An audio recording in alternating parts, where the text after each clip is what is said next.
اس کی ماں چند لمحوں بعد ہائے میرا لال پکار کر پھر بے ہوش ہو جاتی تھی۔ میرے دوست کے گھر کوہرام مچا ہوا تھا۔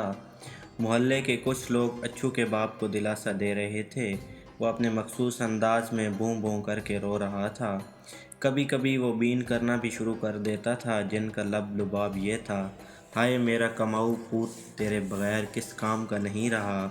ہمارا چولہا تو تیرے دم سے ہی جلتا تھا، تیرے بغیر تو ہم پر فاقے آ جائیں گے۔ ہائے میرا لال۔ میں اور میرا دوست اچھو ایک نمبر کے نکمے تھے۔ روزانہ صبح سویرے 10 بجے ندی کے کنارے سیر و ورزش کے لیے جاتے تھے۔ ورزش اور سیر کیا ہم تو صرف بشیر دھوبی کی قاتل ادا بیوی کو دیکھنے جاتے تھے۔ بشیرے کی نظروں سے بچ بچ کر اس کو دیکھتے، وہ بھی کنگیوں دیکھتی، مسکراتی اور ہماری نقلیں اتارتی۔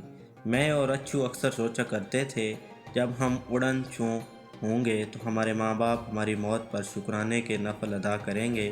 لیکن جیسے ہی آج میں اچھو کے گھر پہنچا تو اچھو کے والدین کو غم زدہ دیکھ کر حیران رہ گیا اور لگا سوچنے کہ کیا اچھو کی موت کا افسوس ہو رہا ہے، اور شرمندہ بھی کہ میرے جگری دوست پر قیامت گزر گئی اور مجھے کچھ خبر نہ ہوئی۔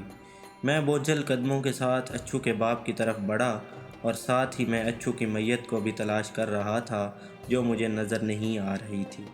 میں نے اس کے باپ کے پاس پہنچ کر روندی آواز میں پوچھا کہ کیا حادثہ پیش آیا، تو اس کے باپ نے روتے ہوئے کہا کہ رات کو یہیں تھا، صبح میں اٹھا تو وہ نہیں تھا۔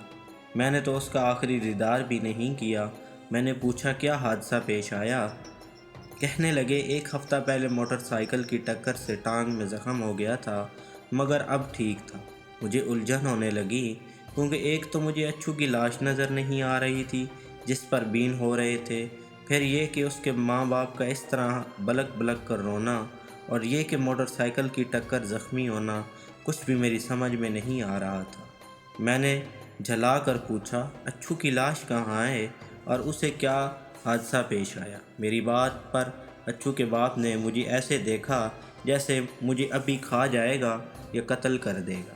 اسی اثناء میں ایک پتھر شعلے کی صورت لبکا اور میرے کانوں کی لو کو چھوتا ہوا شان سے گزر گیا۔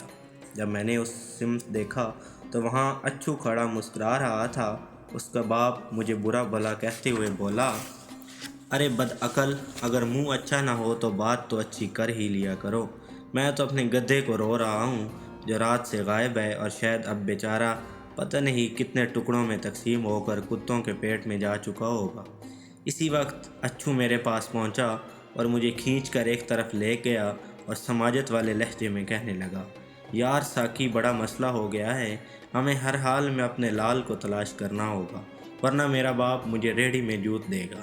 میں نے حسب عادت پہلے تو صاف منع کر دیا، لیکن اچھو نے خلاف توقع بغیر تقاضے کے ہی ناشتہ کرانے کا وعدہ کیا، تو مجھے اس کی حالت زار پر ترس آ گیا اور میں نے اس کی مدد کرنے پر آمادہ ہو گیا۔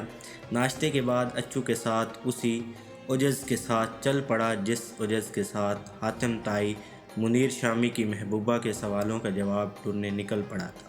میرے پوچھنے پر اس نے بتایا کہ منجر کے پاس جا رہے ہیں، مگر گلی کی نکڑ پر پہنچتے ہی وہ ایک نابینا فقیر کے قدموں میں ڈھیر ہو گیا۔ اچھو نے اس کے ہاتھ پر 5 روپے کا نوٹ رکھا اور گدھے کی بابت دریافت کی تو اس نے نفی میں سر ہلایا۔ اچھو نے رقم بڑھائی تو اس نے بتایا کہ میں نے اذان کے وقت تمہارے گدھے کے قدموں کی آواز سنی تھی، اور اس کے ساتھ جو قدموں کی آواز تھی وہ تیرے باپ کی معلوم نہیں ہوتی تھی۔ اچھو کے پوچھنے پر اس نے بتایا کہ شاید وہ آدمی لنگڑا کر چل رہا تھا، تو پھر اس نے نوٹ الٹ پلٹ کر دیکھا اور اچھو کے منہ پر مارتے ہوئے کہا، تم جیسے 10 دیکھنے والوں سے زیادہ دیکھ سکتا ہوں، یہ نوٹ تو جعلی ہے۔ اچھو نے نہایت ٹھٹائی کے ساتھ نوٹ اٹھا کر جیب میں ڈالا اور ہم وہاں سے کھسک گئے، کیونکہ ہمیں اپنے مطلب کی معلومات حاصل ہو چکی تھی۔ ہمارا ایک دوست چاندی شاہ لنگڑا کر چلتا تھا، کبھی وہ چوری چکاری کرتا تھا، چوری کی واردات میں ہی گولی لگنے سے لنگڑا ہو گیا تھا۔ مسئلہ یہ تھا کہ وہ تو توبہ طائب ہو چکا تھا اور اس نے پہلی ریڑھی رنگانا شروع کی تھی۔ دن رات کی محنت سے اب وہ ایک عدد ہوٹل کا مالک بن چکا تھا۔ اصل نام اس کا شاہ نواز چاندی تھا، جو مختصر ہو کر صرف چاندی شاہ رہ گیا تھا۔ ہمارا شک اس کی طرف گیا اور ہم F16 کی طرح اس کے ہوٹل کی طرف بڑھے۔ وہ کاؤنٹر پر نہیں تھا، معلوم ہوا کہ پیچھے ہاتھے میں گوشت بنوا رہا ہے۔ جب ہم وہاں پہنچے تو وہ بخلا گیا۔ میں نے اسے آڑے ہاتھوں لی اور گدھے کے بارے میں پوچھا۔